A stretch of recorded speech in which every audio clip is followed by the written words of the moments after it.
region. It has vaccine deals with 9 Latin American countries: Chile, Colombia, Costa Rica, Dominican Republic, Ecuador, Mexico, Panama, Peru, and Uruguay. 2 major Latin American nations are missing from this list: Argentina and Brazil. Neither has a deal with Pfizer, but both have a story to tell. Let's start with Argentina. Talks between Argentina and Pfizer began in June 2020. In July, President Alberto Fernandez held a meeting with Pfizer's CEO in Argentina. Guess what followed? Pfizer asked to be compensated for the cost of any future lawsuits. What does that mean? Say someone files a civil lawsuit against Pfizer in Argentina, and if that person wins the case, who pays the compensation? It won't be Pfizer. It would be the government of Argentina. Now, Argentina had never done this before, but it made an exception. It needed life-saving vaccines, and desperate times call for desperate measures. So Argentina's parliament passed a new law in October 2020. But Pfizer was unhappy with its phrasing. The law said Pfizer needs to at least pay for negligence, for its own mistakes, if it happens to make any in future. Pfizer rejected this. It won't pay for its mistakes. Argentina then offered to amend the law to define negligence more clearly, to include only vaccine distribution and delivery under negligence. Pfizer was still not happy. It demanded the law be amended through a new decree. That's when Argentina put its foot down. They refused. Pfizer then asked Argentina to buy an international insurance. What for? To pay for potential future cases against the company. Argentina agreed. In December 2020, Pfizer came back with more demands. It wanted sovereign assets as collateral. What does that mean?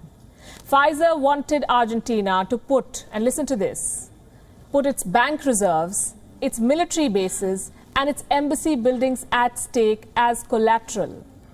Pfizer wanted Argentina to put its sovereignty at stake for what? Just to secure vaccines. There is no doubt that Pfizer is sitting on a pile of life-saving drugs. But what gives it the right to bully a government? Profiteering from your plight and mine. You see, vaccine manufacturers have always enjoyed a certain amount of liability waiver. Say you receive a vaccine from Pfizer, you have adverse effects because of the jab. You can always go ahead and file a lawsuit against the company. And if you win that lawsuit, instead of Pfizer, it will be the government that will be compensating you. And this is a normal practice. In the United States, for example, the PrEP Act, that's the Public Readiness and Emergency Preparedness Act, gives total immunity to companies like Pfizer and Moderna. But this is only if something goes wrong unintentionally. This does not apply to negligence.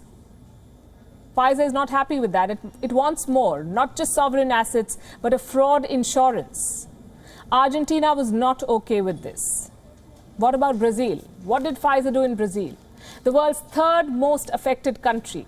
Pfizer went a step ahead and asked Brazil to create a guarantee fund and deposit money in a foreign bank account. On the 23rd of January 2021, Brazil's health ministry put out this statement, citing excerpts from Pfizer's pre-contract clauses. These are Pfizer's demands. Look at this. Number 1, Brazil waives the sovereignty of its assets abroad in favor of Pfizer. This is a vaccine company. Number 2, that the rules of the land be not applied on Pfizer. Number 3, that Brazil take into consideration a delay in delivery. Number 4, that Pfizer is not penalized for a delay in delivery. And number 5, in case of any side effects, Pfizer be exempted from all civil liability. The government of Brazil calls these clauses abusive. And they're right.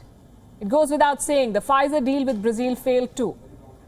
This is a report by the Bureau of Investigative Journalism. It talks about a 3rd country, one whose deal with Pfizer was reportedly pushed back by 3 months. Why? Because Pfizer made similar bizarre demands. The company has just 2 billion doses to deliver this year, and that is on a first-come, first-served basis. A delay of 3 months can cost a whole year, and it can cost a lot of lives. Pfizer is playing with life-saving drugs. It is abusing its position, and having developed a vaccine with the help of government funding, it is now throwing tantrums at governments. Did you know that Pfizer's German partner BioNTech was given $445 million by the government of Germany? The US paid Pfizer $2 billion as early as July 2020. This was against pre-orders. Pfizer is looking at making $15 billion from vaccine sales this year. It is in talks with 100 countries and organizations. There is no dearth of money for this company. Why then is Pfizer bent on squeezing desperate countries of their assets? Like we showed you, 9 Latin American and Caribbean countries struck deals with Pfizer for vaccines. What did they have to give up in exchange? Military bases? Embassy buildings? Sovereign funds? Look at Pfizer's hypocrisy. It is bullying poor countries behind closed doors. And in front of the press, it is playing Messiah. On the 22nd of January, Pfizer signed an agreement with COVAX, the Global Vaccine Alliance. It committed 40 million doses to poor countries this year. And the company put out a press release. You must listen to what they say. I want to read out a particular quote from Pfizer Chairman and CEO Albert Bourla. At Pfizer, he says, we believe that every person deserves to be seen, heard and cared for. And that's why, from the very beginning of our vaccine development program, Pfizer and BioNTech have been firmly committed to working towards equitable and affordable access of COVID-19 vaccines for people around the world. Does this make you angry too? It's time we call out such companies that are out to profiteer from the pandemic.